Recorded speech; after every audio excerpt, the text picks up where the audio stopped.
শুক্রবার সকাল 11টা নাগাদ মালদা মেডিকেল কলেজ ও হাসপাতালের একাডেমি বিল্ডিংয়ের সেমিনার হলে রক্তদান শিবিরের আয়োজন করা হয়।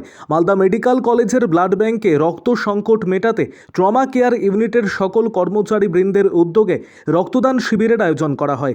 উপস্থিত ছিলেন মালদার ইংরেজবাজার পৌরসভার চেয়ারম্যান তথা মালদা মেডিকেল কলেজ ও হাসপাতালের রোগী কল্যাণ কমিটির সদস্য কৃষ্ণেন্দু নারায়ণ চৌধুরী, অধ্যক্ষ পার্থপ্রতিম মুখোপাধ্যায়, এমএসভিপি প্রসেনজিৎ বর, কাউন্সিলর কাকুলি চৌধুরী, পূজা দাস, রক্তদান শিবিরের প্রধান উপদেষ্টা জয়ন্ত কুমার বোস সহ অন্যান্য আধিকারিক এবং চিকিৎসকেরা।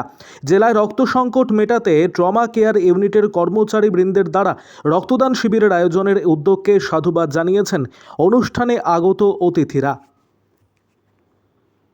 সিদ্ধান্ত নিয়েছেন যে আজকে ব্লাড ডোনেশন ক্যাম্প,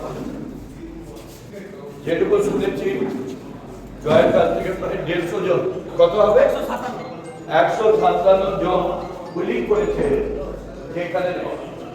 আর আজকের এই দিনে আমাদের মধ্যে প্রিন্সিপাল সাহেব আছেন, আমাদের ভাইস প্রিন্সিপাল সাহেব আছেন, আমাদের তাপস বাবু আছেন, উনি এক সময় মেডিকেল কলেজে তখন হাসপাতালে ছিলেন, আমাদের কাকুলি চৌধুরী আমাদের কাউন্সিলর আছেন, আমাদের প্রসেনজিৎ ফরওয়ার্ড কাউন্সিলর এবং সাংস্কৃতিক মঞ্চের দায়িত্বে আছেন অনেক লোক, আর আমি নিজেও এসেছি।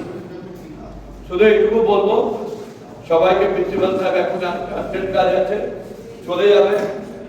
এখানে শুধু জব বললে হবে না, এখানে মানুষের সেবা হতে হবে। আমাকেও মাননীয় মুখ্যমন্ত্রী আরকেএসের রিপ্রেজেন্টেটিভ হয়ে এন্ট্রি দিয়েছে।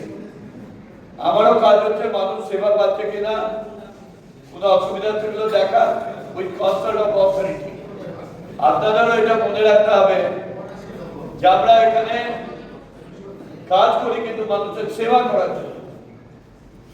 কোনো মানুষের বিপদ হলো, একটা ফ্যাটাল অ্যাক্সিডেন্ট হয়ে গেল, আর ফ্যাটাল অ্যাক্সিডেন্টের পর আমি দেখলাম না, সঙ্গে সঙ্গে আসলাম। আজকে যেভাবে পরিষ্কার দেখি এটা প্রতিদিন যেতে হয়, সেটা একটু আসতে পাই, এটা সবাইকে ভাবতে হবে। আমি ধন্যবাদ জানাচ্ছি যে সমস্ত ওয়ার্কার তারা রক্ত দেবেন এবং আপনারা প্রত্যেককে প্রচার করবেন। রক্ত দেওয়াটা একটা মহৎ কাজ। আমাদের কাছে প্রতিনিয়ত প্রচুর মানুষ আছে, এই রক্ত দিন, এটা করুন, ওটা করুন, নিজেরও লেগে যায়। যেরকম হেলদি নিজের বাবা মাকে রক্ত দিন, নিজের ওয়াইফকে রক্ত দিন, আর চলুন আমি রক্ত দেব। এরকম ভাবে আপনাদেরকে মানুষের মধ্যে প্রচার করতে হবে। সবাইকে ধন্যবাদ জানাচ্ছি। আমি মাননীয় প্রিন্সিপাল সাহেবকে বলবো যে এই মহতি কাজের জন্য আপনার দু একটি বক্তব্য রাখার জন্য।